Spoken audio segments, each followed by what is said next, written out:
Waltajjii marii gamtaa ajajoota poolisii Afrikaa bahaa marsaa shanaffaa magaalaa Finfinneetti taa'amaa jiruun miseensonni biyyoota naannichaa 14 hirmaachaa kan jiran yoo ta'u, ajajoonni waliigalaa poolisii biyyoota kanneenii dabalatee dhaabbata mootummoota gamtoomaniitti hooggantoonni biiroo to'annoo yakkaa fi daddabarsa qoricha sammuu hadoochuu fi qooda fudhattoonni biroo irratti argamaniiru. Waltajjichi haasaa kan taasisan pirezidaantiin gamtaa ajajoota poolisii Afrikaa bahaa fi Komishinarri Jeneraala Poolisii Federaalaa Komishinar Dammallaash waltajjichaan naannochatti rakkoolee shororkeessummaa fi yakkoota daangaa walirratti gamaggamni kan taasifamu ta'uu eeruun galmee naannawaa bahaa Afrikaatti daddabarsiiseer malee maallaqaa, meeshaalee waraanaa, namaa fi to'annoo yakkoota shororkeessummaa qindaa'aa qophaa irratti murachuun kan mirkanaa'u ta'uu dubbataniiru. እየተፈጠሩ ያሉ አንድነቶች በጣም ውጤታማ እየሆኑ ነው ያሉት።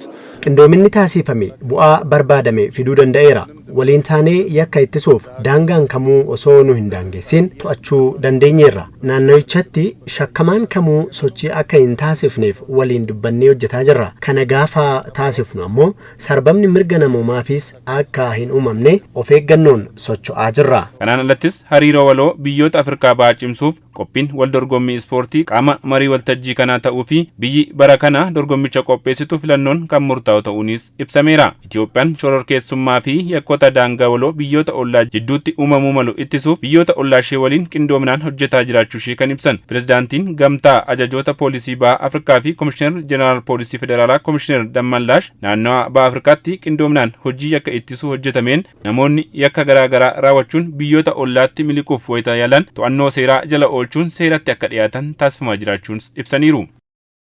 በኢንተርፖል በኩልም ከሀገራት ጋር ተባብሮ በመስራትም ኢትዮጵያ ከፍተኛ ድርሻ አላት። kallattiin interpoliinis ta'e biyyoota biroo waliin taanee hojii to'annoo yakkaa hojjenneen Itoophiyaan shoora olaanaa bahataa jirti. Gama shororkeessitoota to'achuu fi ittisuutiin Al-Shabaab dabalatee kanneen biroo Afrikaa bahaatti akka hin babal'anneef gootota waraanaa keenyaan hojiin hojjetamaa turee fi ammas hojjetamaa jiru guddaadha. Kana malees gama to'annoo yakkaatiin biyya kamuu waliin qindaa'uun hojii Itoophiyaan hojjetaa jirtu si'ataa fi jabaa ta'uusaa shakkamtoonni osoo hin miliqin akka qabaman seerattis akka dhiyaatan taasisuu dandeenyeerra. Hojiin qindoominaan yakkaa fi shororkeessummaa ittisuuf ajajoota waliigalaa bahaa Afrikaan hojjetamaa jiru kun shakkamtoota yakka raawwatanii miliquuf yaalan salphumatti to'achuun seeratti dhiyeessuuf tumsaa jiraachuu kan himan barreessaan olaanaa Interpol Afrikaa bahaa Geediyoon Kamiiluu hojii fakkeenyummaa gaarii qabu kana fudhachuun iddoo hundatti hojiirra oolchuun gaarii ta'uu dhaamaniiru. The National Police Cooperation is the best tool for strategizing and laying a good solid qindoomina hojii yakkaa fi shororkeessummaa to'achuu fi ittisuu humnoota ajajaa poolisii Afrikaa bahaan hojjetameen bu'aan argame hojiilee waloo biroof muuxannoodha. Aluma kanaan hojiilee daldala, eegumsaa fi kunuunsaa naannoo akkasumas hojii tikaa irratti muuxannicha fayyadamuun gaariidha jedheen fudha. Dhaabbata mootummoota gamtoomanitti bakka bu'aa biiroo to'annoo yakkaa fi deddeebisa qoricha sammuu hadoochuu Niil Walish gama isaaniin yakkoota naannochatti muddatan qindoominaan to'achuuf sananni waliigaltee qophaa'uu ibsuun shororkeessummaa fi yakkoota daangaa darbuun sarbama mirgoota bu'uuraa dhala namaa uuman ittisuuf kan gargaaru ta'uu dubbataniiru.